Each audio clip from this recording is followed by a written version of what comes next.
Hay una historia muy famosa del escritor americano Mark Twain llamada El príncipe y el pobre. En la historia, un príncipe invita a un mendigo pobre a su castillo, y solo para divertirse, los dos intercambian su ropa. Desgraciadamente para el príncipe, es confundido con el mendigo y lo echan del castillo.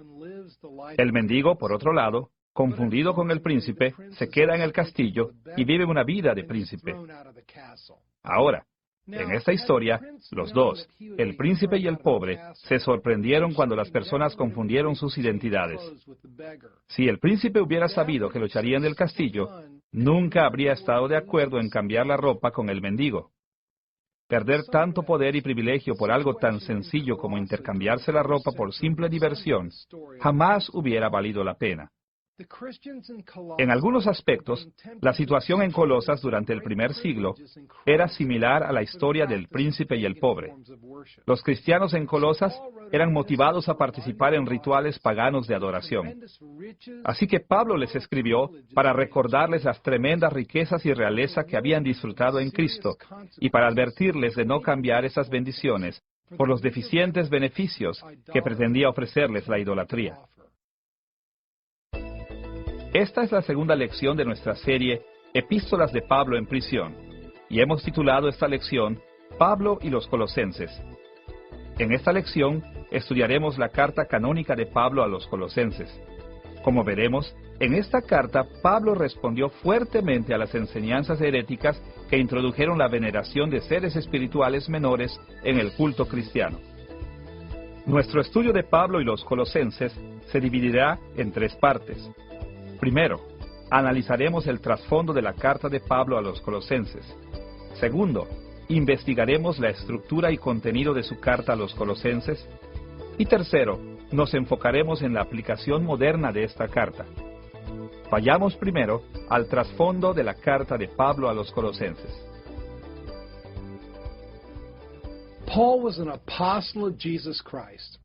Pablo era un apóstol de Jesucristo, y escribir cartas era un aspecto de su ministerio de autoridad como representante de Cristo. Otra parte de ser un apóstol era pastorear iglesias e individuos.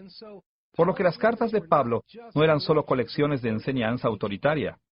Más bien, estas eran personales y pastorales, motivadas por el amor y dedicadas a las iglesias y las personas a quienes él escribía. Las cartas de Pablo también eran ocasionales, es decir, fueron escritas para tocar puntos específicos en tiempos y lugares determinados. Así, conforme estudiemos la carta de Pablo a los Colosenses, es importante que sepamos algo sobre lo que incitó a Pablo a escribir. Nos tenemos que hacer preguntas como, ¿qué problemas enfrentaban los colosenses? ¿Qué motivó a Pablo para escribirles? Analizaremos el trasfondo de la carta de Pablo a los Colosenses desde dos ángulos. Primero, mencionaremos algunos detalles de sus relaciones con la iglesia colosense en general y con los individuos dentro de la iglesia. Y segundo, investigaremos algunos de los problemas en Colosas que le interesaban a Pablo. Veamos primero las relaciones de Pablo con los colosenses. Pablo no tenía el mismo tipo de relación con cada cristiano colosense. Así que nos enfocaremos primero en su relación con la iglesia en general y después en su relación con personas específicas. Veamos primero su relación con la iglesia en Colosas. La ciudad de Colosas estaba en la provincia romana de Asia, en una región llamada Frigia. Se encontraba en el valle del Licus, un poco al este de la ciudad de la Odisea, que era más grande y más popular. Colosas era relativamente pequeña, y por las normas políticas y económicas de esos días, realmente era la ciudad menos importante para recibir cualquiera de las cartas canónicas de Pablo. De hecho, Pablo nunca había visitado la iglesia en Colosas, pero aún así se preocupaba por ellos profundamente. Escuche sus palabras en Colosenses capítulo 2, versículo 1. Porque quiero que sepáis cuán gran lucha sostengo por vosotros y por los que están en la Odisea, y por todos los que nunca han visto mi rostro.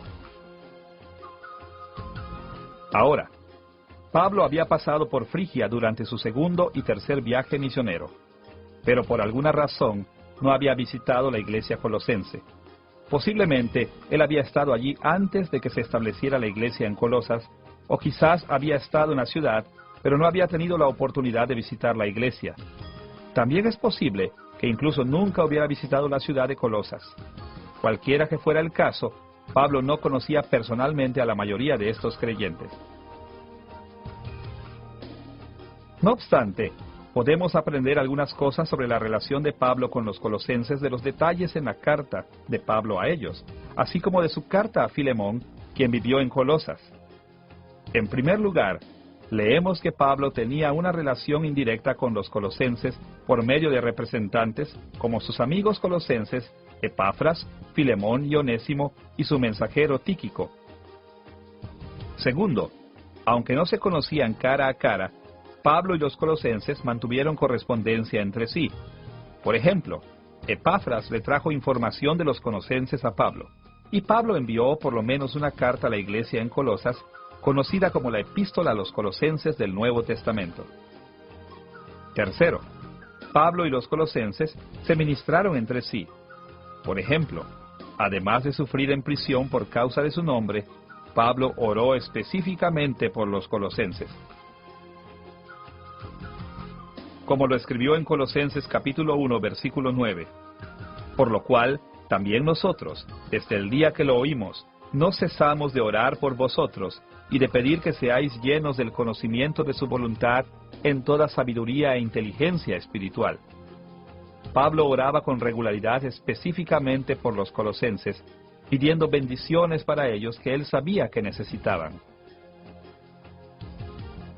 Cuarto, los colosenses también ministraban a Pablo.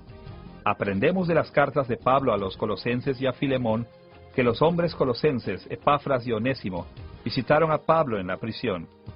Y como la iglesia colosense envió mensajeros a Pablo, es razonable asumir que ellos también oraron por él. Para abreviar, aunque Pablo no había conocido personalmente a la mayoría de los creyentes colosenses, ellos compartían afecto y afinidad entre sí, haciendo su relación real y sustancial. Habiendo visto la naturaleza de la relación de Pablo con la iglesia de Colosas, debemos mirar su relación con personas específicas dentro de la iglesia colosense con quien él estaba más familiarizado. Pablo tenía varios amigos en Colosas. Estas no eran solo personas que él conocía, eran amigos personales, muchos de los que habían laborado junto con Pablo en el ministerio del Evangelio. 3 de estos amigos eran Filemón, Apia y Arquipo. Escuche las palabras de Pablo en Filemón, versículos 1 y 2, los cuales forman el saludo de esta carta.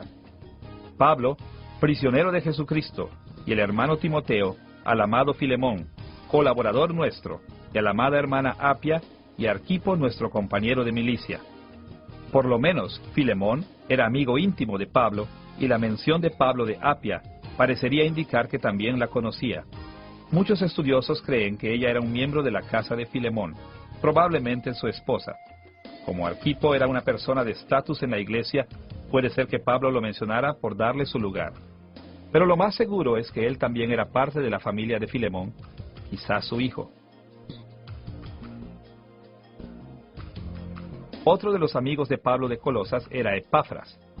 Pablo se refirió a Epafras como su compañero, trabajador y su compañero de prisión, y mencionó que Epafras era un ministro fiel de Cristo. Epafras estaba con Pablo en la prisión cuando Pablo envió su carta a la iglesia colosense. El amigo de Pablo, Onésimo, también era de Colosas. Onésimo era un esclavo que buscó a Pablo después de huir de Filemón y quien terminó atendiendo a Pablo en la prisión. La mayoría de los amigos de Pablo parecen haber estado relacionados de alguna manera con Filemón.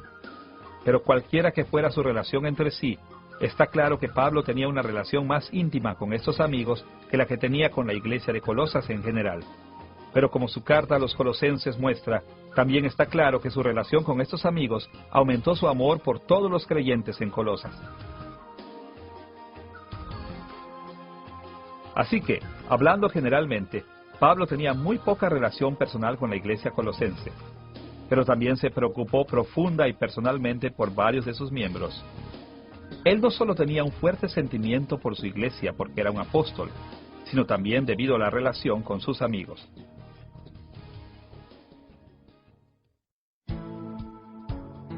Habiendo analizado la relación de Pablo con los colosenses en general y con determinadas personas colosenses en particular, estamos listos para investigar los problemas en Colosas. ¿Qué dificultades enfrentaban? ¿Qué incitó a Pablo para escribirles? Mientras Pablo estaba en prisión, lo visitó un hombre llamado Epafras, que era de la ciudad de Colosas. Y Epafras le dijo a Pablo sobre algunas enseñanzas falsas que amenazaban a las iglesias del Valle de Licus, incluyendo la iglesia de Colosas. Así que para defender a la iglesia contra estas enseñanzas falsas, Pablo escribió su carta a los colosenses.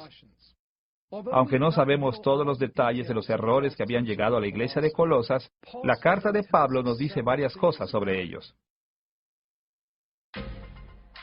Primero, la enseñanza falsa en Colosas parece haber mezclado el cristianismo con elementos de la filosofía griega. Segundo, dependía fuertemente de la ley judía. Y tercero, insistía en que había muchos seres angelicales que los cristianos debían venerar y agradar. Veamos primero los aspectos de esta enseñanza relacionados con la filosofía griega. En el mundo mediterráneo del primer siglo, no había ninguna distinción contundente entre especulaciones religiosas por un lado y estudio intelectual por el otro. Y como resultado, la palabra filosofía se aplicaba típicamente a las religiones ocultas, sobre todo aquellas que estaban basadas en tradiciones religiosas. A menudo esas tradiciones incluían misterios y ritos especiales, así como conocimiento secreto y sabiduría. Tristemente, algunas de estas filosofías ocultas se estaban infiltrando en la iglesia de Colosas. Podemos ver la preocupación de Pablo sobre esto en Colosenses capítulo 2, versículos 1 al 4. Porque quiero que sepáis cuán gran lucha sostengo por vosotros y por los que están en la Odisea, y por todos los que nunca han visto mi rostro, para que sean consolados sus corazones, unidos en amor, hasta alcanzar todas las riquezas de pleno entendimiento, a fin de conocer el misterio de Dios el Padre y de Cristo, en quien están escondidos todos los tesoros de la sabiduría y del conocimiento. Y esto lo digo para que nadie os engañe con palabras persuasivas. Las palabras de Pablo aquí indican que los colosenses valoraban el misterio, la sabiduría y el conocimiento, mismos que la filosofía griega y la religión normalmente valoraban. Así que en respuesta a las demandas de los maestros falsos en Colosas, Pablo enfatizó que el verdadero misterio, sabiduría y conocimiento se encontraban solo en Cristo y no en la religión pagana. Así que en Colosenses capítulo 2, versículo 8, Pablo identificó explícitamente la filosofía pagana como su objetivo y la condenó claramente. Mirad que nadie os engañe por medio de filosofías y huecas sutilezas, según las tradiciones de los hombres, conforme a los rudimentos del mundo y no según Cristo. Aquí, Pablo etiquetó directamente la enseñanza falsa, filosofía falsa y engañosa.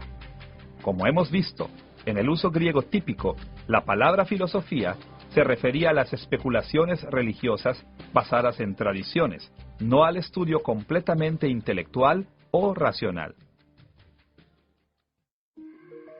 Estos versículos insinúan fuertemente que los falsos maestros en Colosas estaban enamorados de las creencias y prácticas basadas en la religión griega y el misticismo oculto. Para ganar la aceptación en la iglesia, probablemente ellos tomaron algunos elementos del cristianismo, pero obviamente no tomaron el cristianismo como fue enseñado por los apóstoles, pues de ser así, no hubieran confiado en la tradición oculta como la base de su sistema. La filosofía pagana defendida por los falsos maestros en Colosas también parece haber incluido elementos del ascetismo. El ascetismo es una anulación impropia del placer físico. Está a menudo arraigado a la idea equivocada de que el placer es inmoral, incluso a veces llega hasta estar en favor de castigarse a sí mismo con el dolor físico. Pablo denunció tal ascetismo en Colosenses capítulo 2, versículos 20 al 23.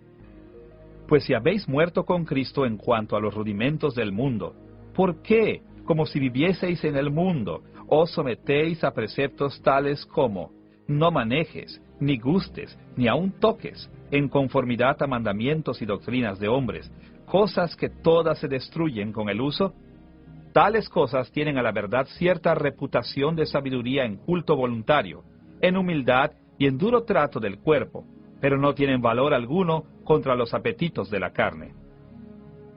Pablo se opuso a las prácticas ascéticas en Colosas por lo menos por dos razones. Primero, su ascetismo estaba basado en los principios básicos del mundo. Como veremos después en esta lección, este lenguaje se refiere a seres espirituales y poderes angelicales. Segundo, no tenía ningún valor contra el pecado, por lo tanto, no proveía ningún beneficio.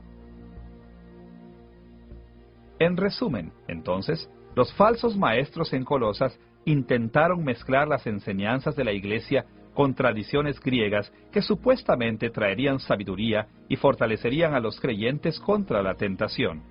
Pero en realidad, la sabiduría que ellos ofrecían era falsa, sus prácticas no tenían valor y sus enseñanzas negaban la supremacía de Cristo. Además de promover la filosofía griega, los falsos maestros en Colosas introdujeron muchas prácticas basadas en la ley judía. Sin embargo, su uso y entendimiento de la ley judía partían tanto del judaísmo tradicional como de prácticas cristianas apropiadas. Como hemos visto en otras lecciones, Pablo respetó la ley mosaica y estaba dispuesto a aceptar y participar en muchas prácticas judías tradicionales por causa del Evangelio. Así, si los falsos maestros en Colosas hubieran empleado la ley de una manera válida, Pablo no habría criticado el uso de esta. Sus críticas indican que los falsos maestros estaban usando enseñanzas judías y prácticas de manera incorrecta. En Colosenses capítulo 2, versículo 16, Pablo se refirió a varias prácticas judías de las que los falsos maestros abusaron cuando escribió: Por tanto, nadie os juzgue en comida o en bebida, o en cuanto a días de fiesta, luna nueva o días de reposo. Evidentemente, los falsos maestros en Colosas enfatizaron ciertas prácticas derivadas de la ley del Antiguo Testamento.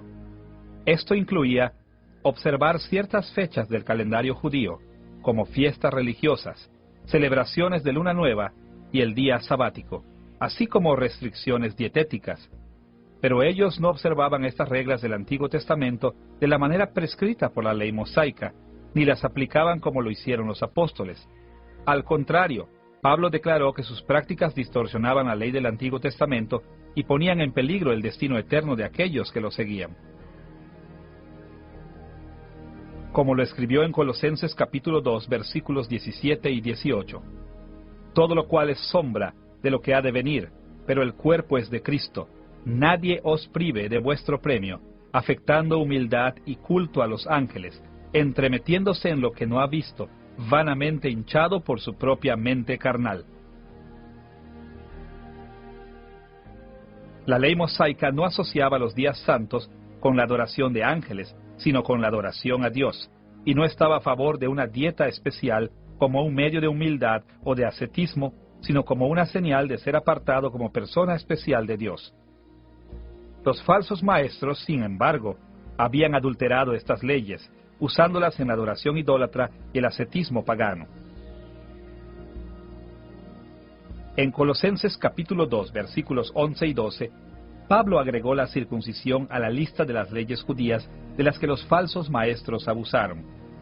En él también fuisteis circuncidados con circuncisión no hecha a mano, al echar de vosotros el cuerpo pecaminoso carnal en la circuncisión de Cristo, sepultados con él en el bautismo, en el cual fuisteis también resucitados con él, mediante la fe en el poder de Dios que le levantó de los muertos. Al parecer, los falsos maestros en Colosas defendían una forma de circuncisión cristiana. Así que Pablo asoció la circuncisión con el bautismo cristiano para enseñar a los colosenses que como ellos ya habían sido bautizados, no necesitaban ser circuncidados. Para abreviar, en Colosenses, Pablo escribió en contra de los abusos de la ley mosaica. Él no escribió contra la propia ley. En otra parte, Pablo afirmó que la ley de Moisés es una base apropiada para la moralidad y práctica cristiana y que nos enseña muchas cosas verdaderas sobre Dios. Pero aquí en Colosenses se concentró en refutar las enseñanzas y prácticas específicas de los falsos maestros, condenando la manera en que ellos habían adulterado los estatutos particulares de la ley e insistiendo a la Iglesia que rechazara estas corrupciones. Además de emplear la filosofía griega y de adoptar prácticas basadas en la ley judía, los falsos maestros en Colosas promovieron la adoración de seres espirituales, alentando a los cristianos a venerar y agradar a estos poderes. Es evidente, por lo menos de tres maneras, que la iglesia colosense cortejaba la adoración de poderes espirituales. Primero, Pablo escribió sobre la adoración de los ángeles. Segundo, tocó el punto de gobernantes y autoridades. Y tercero, trató sobre problemas relacionados con los principios básicos de este mundo. Debemos comenzar viendo su mención sobre la adoración de ángeles. Según la Biblia, los ángeles son siervos de Dios y siempre han jugado un papel en la creación. Dios les delega muchos trabajos, desde guerras espirituales, influenciar la política en las naciones, llevar mensajes a su pueblo, hasta cuidar las necesidades terrenales de los creyentes, y la iglesia de los primeros tiempos estaba bien consciente de esos papeles. Como leemos en Hebreos capítulo 1, versículo 14, ¿no son todos espíritus ministradores, enviados para servicio a favor de los que serán herederos de la salvación? Los ángeles realmente son espíritus ministradores, y es importante reconocer su trabajo.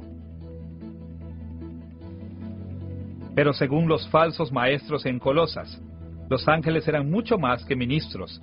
Ellos tenían poderes cósmicos, oráculos que revelaban las enseñanzas misteriosas a aquellos que realizaran sus cultos de ritos y los adoraran. Pablo condenó estas prácticas directamente en Colosenses capítulo 2, versículo 18, donde escribió: «Nadie os prive de vuestro premio, afectando humildad y culto a los ángeles, entremetiéndose en lo que no ha visto, vanamente hinchado por su propia mente carnal». Los falsos maestros decían haber recibido visiones de los ángeles y sobre estas bases animaban a otros cristianos a que hicieran los rituales apropiados para que ellos pudieran recibir visiones similares. Y quizás los falsos maestros realmente habían experimentado visiones, aunque éstas habrían sido de demonios, no de los ángeles santos de Dios. Incluso tal vez simplemente experimentaron trances eufóricos, autoinducidos o incluso inducidos por drogas, o incluso podrían haber estado mintiendo. Cualquiera que fuera el caso, este punto de vista exagerado del poder e influencia de los ángeles no era raro en el mundo antiguo. Algunos maestros judíos sostenían ideas comparables sobre los ángeles y algunas filosofías griegas enseñaban cosas similares sobre sus oráculos y poderes astrales. Tristemente, la familiaridad de esas ideas probablemente hacían que las enseñanzas falsas sonaran razonables a los cristianos colosenses, permitiendo que estas doctrinas falsas ganaran terreno en la iglesia colosense.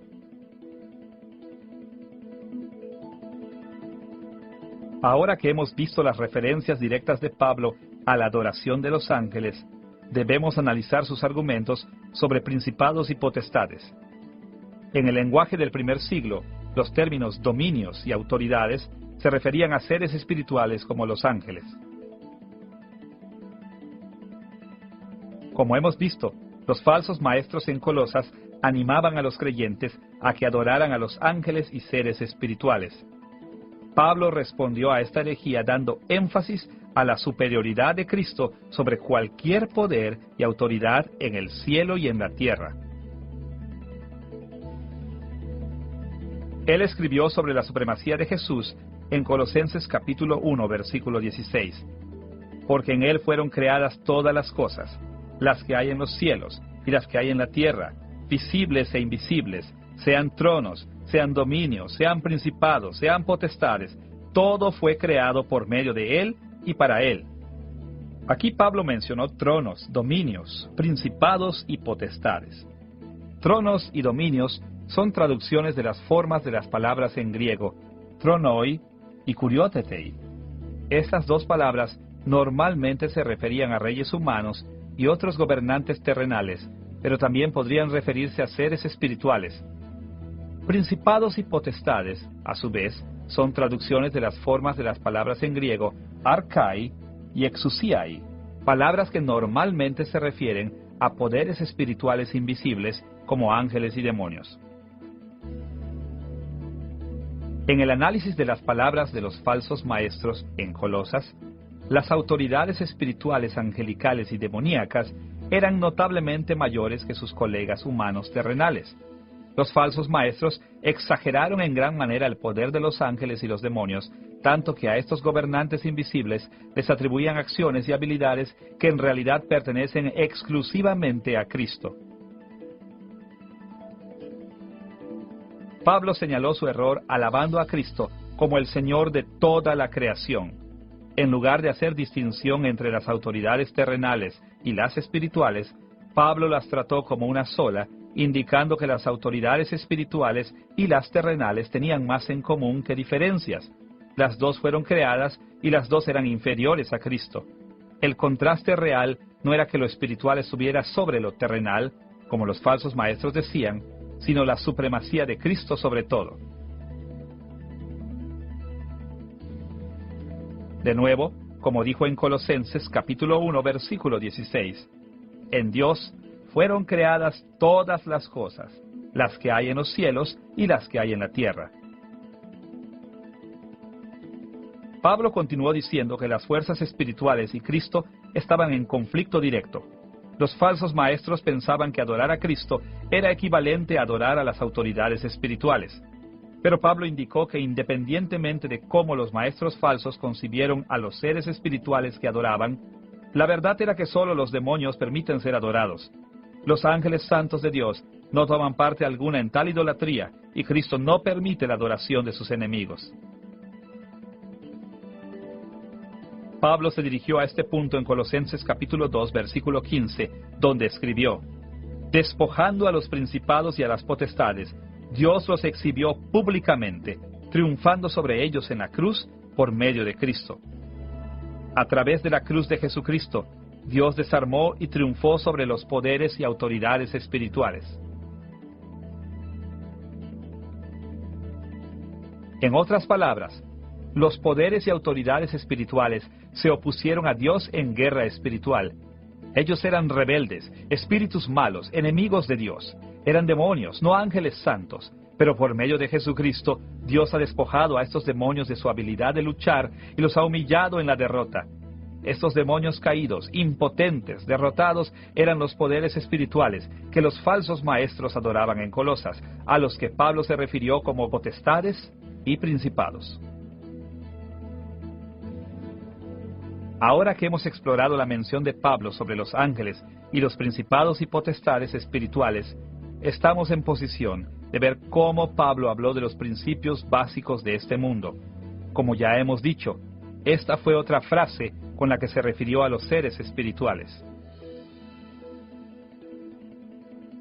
En el primer siglo, el término griego estoikeia, que se puede traducir como principios básicos, normalmente se refería a los dioses y poderes espirituales que eran asociados con las estrellas y planetas.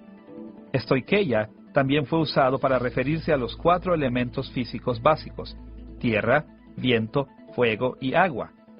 Se pensaba que estos principios básicos o elementos influyen e incluso controlan el destino de hombres y mujeres. Pablo usó estoikeia claramente de esta manera en Gálatas capítulo 4, versículos 8 y 9, donde escribió: ciertamente, en otro tiempo, no conociendo a Dios, servíais a los que por naturaleza no son dioses, mas ahora, conociendo a Dios, o más bien, siendo conocidos por Dios, ¿cómo es que os volvéis de nuevo a los débiles y pobres rudimentos, a los cuales os queréis volver a esclavizar? Aquí la palabra rudimentos traduce la palabra griega estoikeia, y se refiere a aquellos que por naturaleza no son dioses. Es decir, se refiere a los demonios que se hacen pasar por dioses paganos.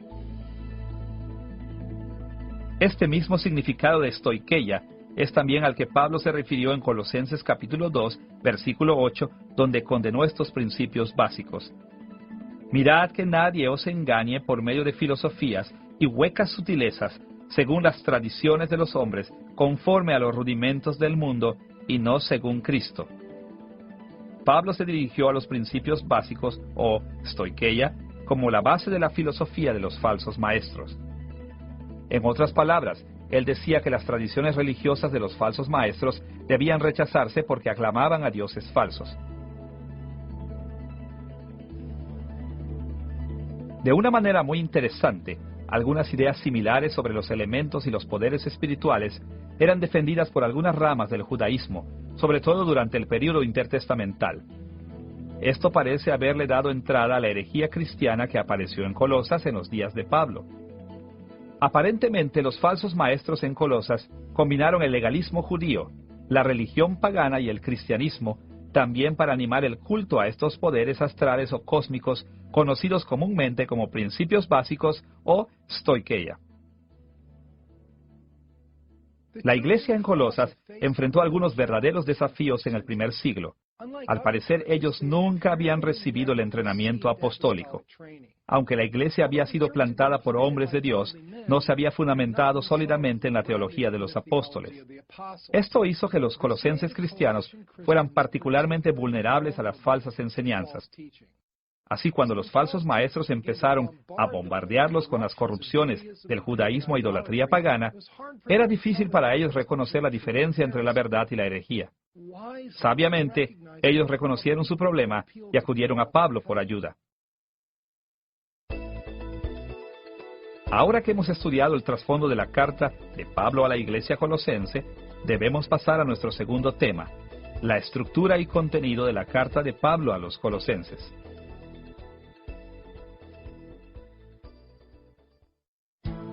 La carta de Pablo a los colosenses se puede dividir en 4 secciones principales. Un saludo en el capítulo 1, versículos 1 y 2.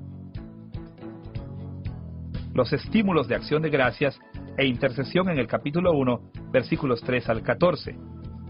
La estructura principal que trata de la supremacía del cristianismo en el capítulo 1, versículo 15 al capítulo 4, versículo 6, y las salutaciones finales en el capítulo 4, versículos 7 al 18. El saludo en el capítulo 1, versículos 1 y 2, identifica al apóstol Pablo como el autor autorizado de esta carta y menciona que la carta también viene del discípulo de Pablo, Timoteo. Está claro que Pablo es el principal autor porque solo él firmó la carta. También está incluido en el saludo una bendición corta que funciona como un saludo. Los estímulos de acción de gracias e intercesión, encontrados en el capítulo 1, versículos 3 al 14, presentan informes sobre la iglesia colosense que Pablo recibió de Epafras. Epafras era el ministro que fundó la iglesia en Colosas. Usted recordará que también pasó algún tiempo con Pablo durante su encarcelamiento. Mientras visitaba a Pablo, Epafras le informó al apóstol de la fe y amor de los creyentes colosenses. Así, los dos hombres pasaron mucho tiempo en oración por la iglesia colosense. Así que cuando Pablo les escribió, les dijo de lo mucho que le agradecía a Dios continuamente por su fe y su salvación. Y les dijo que siempre oraba para que el Señor los bendijera, sobre todo dándoles discernimiento espiritual y fortaleciéndolos para hacer buenas obras. En la parte del cierre de Colosenses, en la sección de las salutaciones finales en el capítulo 4, versículos 7 al 18, Pablo envió saludos a los colosenses de parte de muchas personas que estuvieron con él en la prisión. El cierre indica que Pablo envió esta carta a los colosenses pensando en el cuidado de Tíquico y Onésimo. Tíquico entregó la carta a los efesios y Onésimo entregó la carta a Filemón.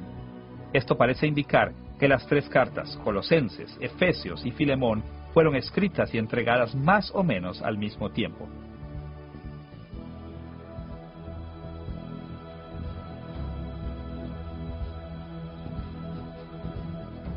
El cierre también menciona una carta a la iglesia de la Odisea y le dice a los colosenses que lean esta carta, asimismo que compartan su propia carta con los laodicenses. Esto nos permite saber que aunque Pablo escribió estas cartas a ciertas personas en particular, en circunstancias específicas, Su intención era que estas también fueran aplicables a otro público. Como veremos en una lección más adelante, es posible que la carta de Pablo a los Efesios sea la misma que se mencionó aquí como la carta a los Laodicenses. La estructura principal de la carta de Pablo a los Colosenses empieza en el capítulo 1, versículo 15, y sigue hasta el capítulo 4, versículo 6. Esta sección detalla la supremacía del cristianismo sobre la religión de los falsos maestros. El argumento de Pablo sobre la supremacía del cristianismo se divide aproximadamente en 4 subdivisiones principales. Primero, la supremacía de Cristo en el capítulo 1, versículos 15 al 20. Segundo, la supremacía de los ministros de Cristo en el capítulo 1, versículo 21 al capítulo 2, versículo 5. Tercero, la supremacía de la salvación en Cristo en el capítulo 2, versículos 6 al 23. Y cuarto, la supremacía de la vida cristiana en el capítulo 3, versículo 1 al capítulo 4, versículo 6. Estudiaremos brevemente cada una de estas secciones, empezando con la primera sección que se enfoca en la supremacía del propio Cristo. False teachers were trying to persuade the Colossian church to worship cosmic. Los falsos maestros intentaban persuadir a la iglesia colosense para que rindieran culto a los poderes espirituales cósmicos, animándolos a un estilo de vida ascético, pensando que este tipo de vida tan áspero aplacaría a los poderes espirituales y tomaría algunos beneficios de estos dioses falsos. Así que Pablo empezó a refutar estas herejías contrastando a estos patéticos dioses impostores con Jesucristo. Por un lado, Pablo insistió que Cristo es el Rey de toda la creación y que posee toda la perfección y autoridad. Por otro lado, Pablo enseñó que los principios básicos del mundo son incapaces de darnos las bendiciones de la salvación y son indignos de reverencia. Pablo enlistó muchos aspectos importantes de la supremacía de Cristo en Colosenses capítulo 1, versículos 15 al 20, y la mayoría de estos detalles contrastan con las falsas enseñanzas de Colosas. Entre los detalles que Pablo perfiló aquí, habló de Cristo como la imagen de Dios en Colosenses capítulo 1, versículo 15, el primogénito sobre toda la creación, también en Colosenses capítulo 1, versículo 15, el instrumento de la creación en Colosenses capítulo 1, versículo 16, el Señor Supremo en Colosenses capítulo 1, versículo 18, Dios encarnado en Colosenses capítulo 1, versículo 19, y el único reconciliador en Colosenses capítulo 1, versículo 20. Pablo comenzó diciendo que Cristo es la imagen del Dios invisible. Esta descripción puso a Cristo en gran contraste con los dioses de los falsos maestros. Escuche cómo Pablo describió a Jesús en Colosenses capítulo 1, versículos 15 al 16. Cristo es la imagen del Dios invisible, el primogénito de toda creación, porque en Él fueron creadas todas las cosas, las que hay en los cielos y las que hay en la tierra, visibles e invisibles, sean tronos, sean dominios, sean principados, sean potestades, todo fue creado por medio de Él y para Él. Aunque las Escrituras hablan muchas veces de todos los seres humanos como la imagen de Dios, aquí Pablo tenía en mente algo que era único sobre Jesús, algo asociado con su poder y autoridad sobre la creación. Él tenía en mente la manera en que los falsos maestros en Colosas usaban la expresión a imagen de Dios como la habían tomado de la filosofía griega. Por lo menos, en algunas de las filosofías griegas de los días de Pablo, se pensaba que el mismo universo era la imagen de Dios, queriendo decir que era la mayor revelación de Dios y que uno podría obtener conocimiento y sabiduría por medio de su revelación. Nosotros encontramos las referencias a esta idea en escritos tan antiguos como el Timeo de Platón, que es del IV siglo antes de Cristo, así como escritos gnósticos sobre el dios Trimegisto, 3 veces grande, Hermes, que viene del segundo y tercer siglo después de Cristo. Así que, considerando que los falsos maestros veían a los planetas y elementos como la imagen de Dios, Pablo señaló a Cristo como la imagen de Dios. Él adoptó este significado filosófico griego del término imagen de Dios para mostrar que Cristo, y no los demonios adorados por los falsos maestros, era la última revelación de Dios, al que los creyentes debían buscar para tener mayor sabiduría y conocimiento de Dios. Segundo, Pablo mencionó que Cristo es el primogénito sobre toda la creación. De nuevo, Pablo escogió sus palabras cuidadosamente para refutar a los falsos maestros. Escuche de nuevo lo que escribió sobre Cristo en Colosenses capítulo 1, versículos 15 y 16. Cristo es la imagen del Dios invisible, el primogénito de toda creación, porque en Él fueron creadas todas las cosas, las que hay en los cielos y las que hay en la tierra. El término griego, prototokoi, traducido aquí como primogénito, a menudo se refería a la superioridad y autoridad más que al orden de nacimiento. En el mundo antiguo, el hijo primogénito en una familia no era necesariamente el que había nacido primero. Más bien el primogénito era el que tenía los mayores derechos de herencia. Normalmente era el que guiaría a la familia después de la muerte de su padre. Por ejemplo, el niño varón más grande de edad era considerado el primogénito, aun cuando tuviera hermanas más grandes. Y más allá de esto, un niño varón más joven podría volverse el primogénito si el hijo mayor era degradado de su posición por alguna razón. Ahora, debemos señalar que algunos cultos bastante prominentes habían malentendido este término de primogénito, indicando que Cristo de hecho había nacido antes de que el mundo fuera creado. Es decir, ellos creen que Cristo siempre ha sido una criatura, así que Él no es igual a Dios el Padre en poder y autoridad. Pero Pablo asoció el estado de Cristo como el primogénito con su autoridad y supremacía sobre toda la creación, y no dijo nada acerca de cuando Jesús no existía.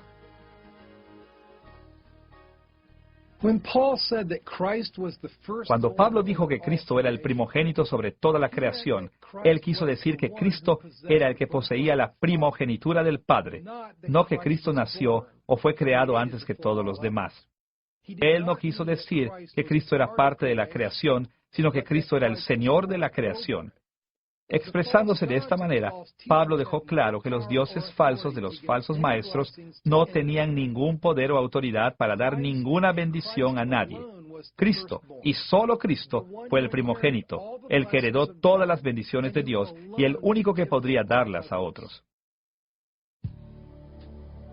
Tercero, Pablo dijo que Cristo fue el instrumento de la creación en el que Dios creó el universo. El misticismo judío a menudo atribuía papeles prominentes a los ángeles de la creación, papeles que la Biblia atribuye a Dios y a Cristo, pero no a los ángeles.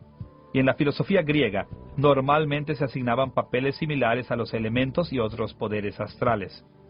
Pero Pablo insistió en que Cristo era el único instrumento de la creación y que estos otros poderes eran inferiores a Él y estaban sujetos a Él. Escuche lo que escribió en Colosenses capítulo 1, versículo 16. En Él Dios creó todo lo que hay en el cielo y en la tierra, tanto lo visible como lo invisible, así como los seres espirituales que tienen dominio, autoridad y poder. Todo fue creado por medio de Él y para Él. Como ya hemos visto, las palabras principados y potestades se refieren a los poderes espirituales, como los demonios adorados por los falsos maestros, y según Pablo, estos principados y potestades están todos sujetos a Cristo. La prioridad de Cristo como el instrumento de la creación lo hace por mucho superior a todo cuanto hay en la creación. Cuarto, Cristo es el Señor Supremo, porque Dios lo usó como el instrumento de la creación y lo puso como cabeza sobre la iglesia. Escuche las palabras de Pablo en Colosenses capítulo 1, versículo 18. Y Cristo es la cabeza del cuerpo que es la iglesia, Él que es el principio, el primogénito de entre los muertos, para que en todo tenga la preeminencia. Pablo dejó claro que a Cristo se le ha dado un estatus especial en la iglesia y entre los muertos, para tener así la supremacía. Quinto, Pablo explicó que Cristo es Dios encarnado. esta notable declaración supera cualquier demanda hecha sobre los ya nombrados principados y potestades del paganismo griego y misticismo judío.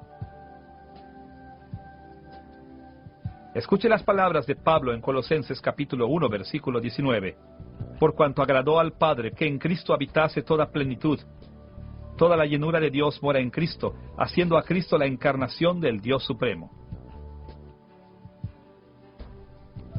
Los principados y potestades, adorados por los falsos maestros en Colosas, eran seres espirituales menores. Aunque a veces eran llamados dioses por la filosofía griega, generalmente no se reconocían como deidades supremas.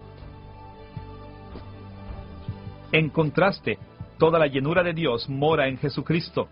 Esto significa que Cristo es la encarnación del Dios que creó el universo, al que toda criatura debe obedecer como Señor. Esto hace a Cristo por mucho superior a los seres espirituales menores adorados por los falsos maestros. Finalmente, Pablo habló de Cristo como el único reconciliador entre Dios y el hombre. Pablo explicó este hecho sobre Cristo en Colosenses capítulo 1, versículos 19 y 20. Por cuanto agradó al Padre que en Cristo habitase toda plenitud, y por medio de él reconciliar consigo todas las cosas, así las que están en la tierra como las que están en los cielos, haciendo la paz mediante la sangre de su cruz. Dios planea por medio de Cristo reconciliar consigo todas las cosas. Es decir, Jesucristo es el instrumento y el medio por el cual Dios está purgando el pecado del mundo y haciendo la paz con la humanidad. Los débiles poderes adorados por los falsos maestros eran demonios interesados en robarle gloria y autoridad a Cristo y usarlas para tiranizar a sus adoradores. Sus objetivos no tenían mucha importancia y realmente no bendecían a sus adoradores de una manera significativa. Pero Cristo era el camino a Dios. El evangelio que Pablo predicó era que Dios estaba restaurando toda la creación a una pura, pristina y eterna condición de bendición.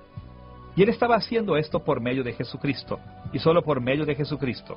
Solo por medio de Jesús, los pecados podrían perdonarse y ganar el favor de Dios. No había ninguna necesidad de molestarse con los pequeños e impotentes espíritus de los falsos maestros. El acceso a Dios y sus bendiciones eternas estaban libremente disponibles en Jesús. Por lo menos en estas 6 formas, Cristo como la imagen de Dios, el primogénito sobre toda la creación, el instrumento de la creación, el Señor Supremo, Dios encarnado y el único reconciliador, Cristo es superior a todos estos dioses adorados por los falsos maestros en Colosas. Después de demostrar la supremacía de Cristo sobre los poderes espirituales, Pablo afirmó la supremacía de los ministros de Cristo. Esta parte de su argumento aparece en Colosenses capítulo 1, versículo 21 al capítulo 2, versículo 5.